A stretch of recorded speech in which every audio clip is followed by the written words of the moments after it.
அஸ்ஸலாமு அலைக்கும். அல்லாஹு தாலாவை எப்படி உறுதியாக நம்புறது அப்படின்றத இந்த வீடியோவை கடைசி வரைக்கும் பாருங்கள். யார் அல்லாஹ்வோட நினைவை விட்டு தூரமாக வாழ்ந்துட்டுருக்காங்களோ அவங்களுக்கு அல்லாஹு தாலா நெருக்கடியான வாழ்க்கையை கொடுப்பான். நம்மளோட வாழ்க்கையில் சில ஏற்றத்தாழ்வு ஏற்படும் போதும் அல்லாவை நினைக்காத போதும் தான் நமக்கு அது ஒரு சோதனையாகவும் நெருக்கடியாகவும் மாறி நம்மளோட உள்ளத்தில் இருக்க அமைதியே போயிடுது. இதை தான் அல்லாஹு தாலா அவனது அருள்மறையாம் குர்ஆனில் சொல்கிறான்.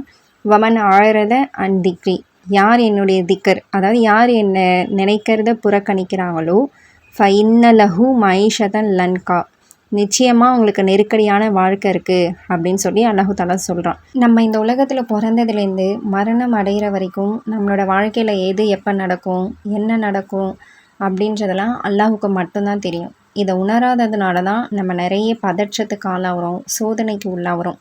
இது எல்லாமே அல்லாஹ் விதித்த விதிப்படி தான் நடக்கும் அப்படின்ட்டு விளங்கி நம்ம அல்லாஹ் மேலே நம்பிக்கை வச்சோம் அப்படின்னா அல்லாஹு தாலா இன்ஷா அல்லாஹ் நம்மளோட வாழ்க்கையை சிறப்பாக்கி வைப்பான். அல்லாஹு தாலா அனைத்து உலகத்துக்குமே ரப்பாக இருக்கிறான். எல்லா தேவையுமே அல்லாஹ் தான் நிறைவேற்றி தரான். நபி தாவூத் அலைஹிஸ்ஸலாம் அவங்க ஒரு துவா செஞ்சுருக்காங்க. யாமன் எருசுகுன் நுஆப ஃபி இஷ்ஷத்தின் உருசுகனி, யா அல்லாஹ் காக்கை குட்டிக்கு அதன் கூட்டிலேயே உணவளிப்பவனே எனக்கும் உணவளிப்பாயாக அப்படின்னு துவா செஞ்சாங்க. அது என்ன காக்கை குட்டிக்கு மட்டும் தனி சிறப்பு அப்படின்னா, காக்கை முட்டையை அடைக்காத்து குட்டி போட்டதும் காக்கை குட்டியோட இறகு கொஞ்சம் வெள்ளையாக இருக்குமா.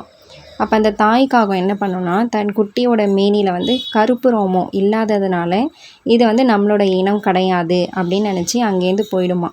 ஆனால் ரஸ்ஸாகான் அல்லாஹ் அந்த காக்கை குட்டிகளில் வானத்தை நோக்கி வாய் திறந்திருக்க செய்கிறான்.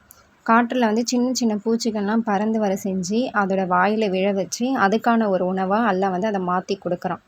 கொஞ்ச நாளில் கருப்பு இறகுகள்லாம் தோன்ற செஞ்சு தாய் காகத்துக்கு மூலியமாகவே முழுமையான வளர்ச்சியும் அடைய செய்கிறான். இப்பேற்பட்ட அல்லாஹ் நம்மளை கண்டு கொள்ளாமல் விட்டுருவானா?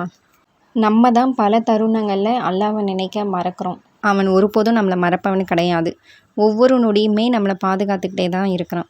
நமது ரிசுக்கான ஒரு வாசல் அடைப்பட்டு போச்சு அப்படின்னா வேறு வாசல் வழியாக அல்லாஹ் நம்மளுக்கு கொடுப்பான். நம்ம நினைக்காத புறத்துலேருந்தும் அல்லாஹ் நம்மளோட தேவைகள்லாம் நிறைவேற்றி தருவான். எல்லாரும் நம்மளை கைவிடலாம், ஆனால் அனைத்தோட ரப்பாகி அல்லாஹ் ஒருபோதும் நம்மளை கைவிட மாட்டான். இந்த காக்கை குட்டிக்கு ரிசுக் அளிக்க இவ்வளவு ஏற்பாடுகளை செஞ்ச அல்லாஹ் நம்மளை கைவிட மாட்டான் அப்படின்ற உறுதியை உள்ளத்தில் பதிய வையுங்கள். அஸ்ஸலாமு அலைக்கும் வரஹ்மத்துல்லாஹி வபரகாத்துஹு.